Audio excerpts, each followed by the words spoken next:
Bonjour, je suis le docteur Shaw. Êtes-vous la fille de M. McTeer? Oui, je m'appelle Penny Simmons et voici mon père, Jack McTeer. Bonjour, M. McTeer.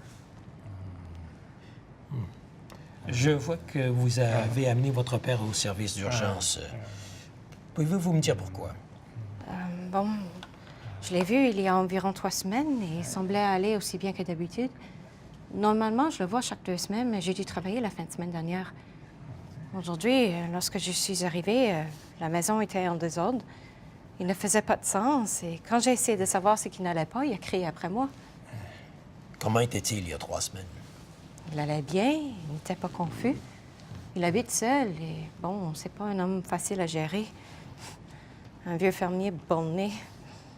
Il se plaignait de ses locataires, ce qui n'est pas nouveau. J'ai remarqué qu'il ne voulait pas se lever et il disait que sa jambe lui faisait mal.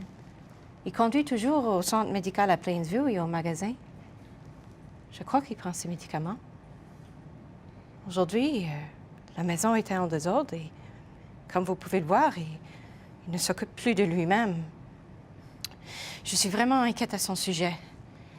Je ne sais pas s'il prend tous ses médicaments, mais j'ai apporté tous les flacons que j'ai pu trouver. Bon.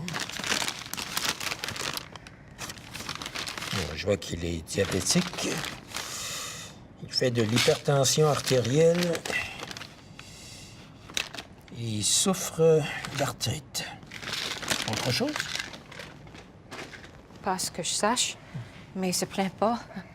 Vous voyez, j'habite à environ 100 km d'ici et j'essaie de l'appeler et de venir le voir toutes les 2 semaines pendant les fins de semaine. Vous avez parlé de locataire plus tôt, c'est ça? Oui, il n'exploite plus la ferme. Il a loué toutes ses terres. C'est sa principale source de revenus. Donc, il s'occupe de ses finances et subvient à ses besoins. À part vous, est-ce qu'il côtoie quelqu'un d'autre? Pas à ce que je sache. Bon, il aime être seul, mais il n'a jamais été comme ça avant. D'accord.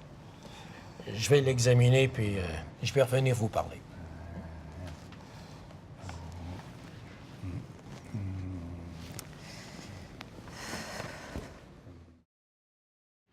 Madame Simmons, j'ai examiné votre père. Il y a un ulcère infecté sur la jambe. Je crois que cet ulcère est la source de tout ça et pourrait être responsable de son état de confusion aiguë. C'est pas sécuritaire pour lui de retourner à la maison. Nous allons devoir l'admettre à l'hôpital, faire des examens et commencer le traitement. Je dois aussi consulter un interniste. Lorsque j'ai parlé de tout ça à votre père, il a semblé ne pas comprendre la gravité de son affection. Il a refusé le traitement. Il voulait simplement retourner à la maison. Nous allons devoir déterminer qui est la personne la plus appropriée pour prendre une décision. Êtes-vous son plus proche parent? Oui. Enfin, je suis enfant unique. Ma mère est décédée, alors je crois que c'est à moi de prendre toutes ces décisions. Je vois.